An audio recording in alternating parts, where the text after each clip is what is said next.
Jérémie au chapitre 9. Oh, si ma tête était remplie d'eau, si mes yeux étaient une source de larmes, je pleurerais jour et nuit. Les morts de la fille de mon peuple. Oh, si j'avais au désert une cabane de voyageurs, j'abandonnerais mon peuple, je m'en éloignerais, car ce sont tous des adultères. C'est une troupe de perfides, ils ont la langue tendue comme un arc et lancent le mensonge. Ce n'est pas par la vérité qu'ils sont puissants dans le pays, car ils vont de méchanceté en méchanceté. Et ils ne me connaissent pas, dit l'Éternel. Que chacun se tienne en garde contre son ami, et qu'on ne se fie à aucun de ses frères. Car tout frère cherche à tromper, tout ami répand des calomnies. Ils se jouent les uns des autres, ils ne disent point la vérité, ils exercent leur langue à mentir, ils s'étudient à faire le mal. On voit, Seigneur, que c'est là la pratique du mal, pas seulement de commettre, mais c'est vraiment de pratiquer. On voit, Seigneur mon Dieu, à combien tu hais, Seigneur, la préméditation du mal, car ce n'est point faire le mal par erreur, par mégarde, mais c'est le faire par préméditation. Garde-nous toujours de cela, Seigneur, Amen. Ta demeure est au sein de la fausseté. C'est par fausseté qu'ils refusent de me connaître, dit l'Éternel. C'est pourquoi ainsi parle l'Éternel des armées, voici. Je les sonderai, je les éprouverai, car comment agir à l'égard de la fille de mon peuple? Leur langue est un trait meurtrier. Ils ne disent que des mensonges. De la bouche ils parlent de paix à leur prochain, fond du cœur ils lui dressent des pièges. Ne les châtierai-je pas pour ces choses-là, dit l'Éternel?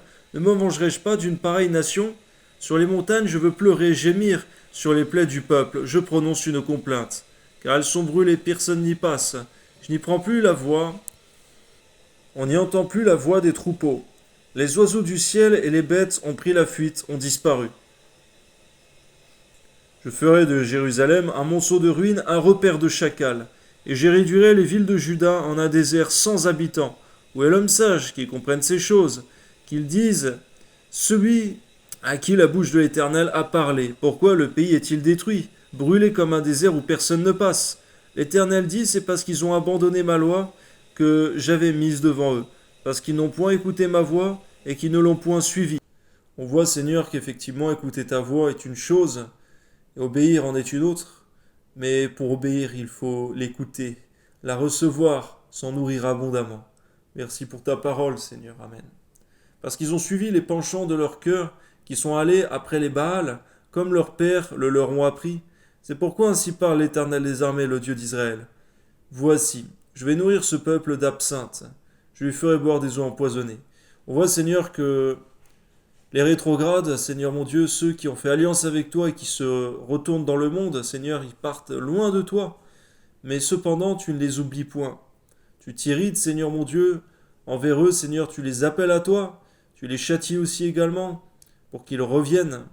Mais on voit, Seigneur mon Dieu, que peut-être ils veulent oublier qu'un jour ils ont fait alliance avec toi, mais toi tu n'oublies pas, Seigneur. Merci parce que tu es fidèle, Seigneur. Rappelle, Seigneur, à toi par ta grâce, Seigneur, tous ceux qui sont égarés loin de ta maison. Amen.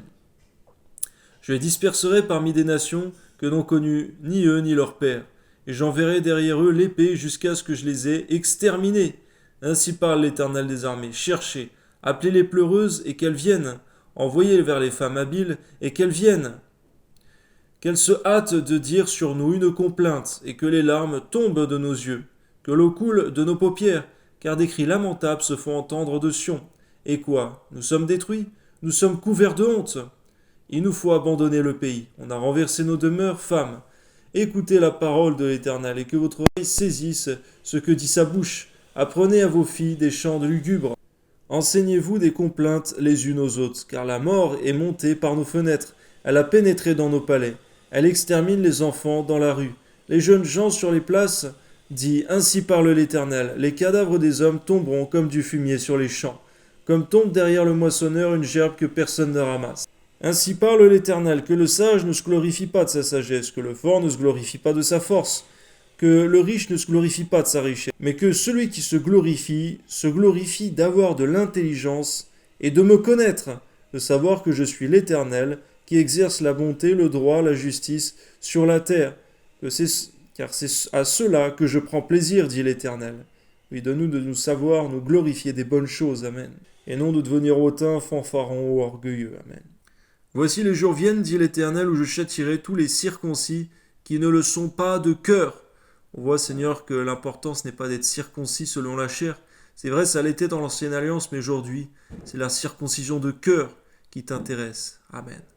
L'Égypte, Juda, Édom, les enfants d'Ammon, Moab, tous ceux qui se rasent les coins de la barbe, ceux qui habitent dans le désert, car toutes les nations sont incirconcises et toute la maison d'Israël a le cœur incirconcis. Amen. Donne-nous d'avoir notre cœur circoncis de l'amour du monde, que notre cœur soit circoncis, qu'il soit coupé, Seigneur mon Dieu, l'amour du monde, l'amour du péché, toutes les choses, Seigneur, qui te déplaisent. On voit que le péché, lorsqu'il vient, et lorsqu'il veut être fort dans la vie d'un homme, il commence par toucher le cœur. Pourquoi de nous de veiller sur nos cœurs plus que toute autre chose? Garde à notre cœur de s'attacher au mal, à aimer le péché, ces choses qui veulent venir s'introniser dans les cœurs. Amen.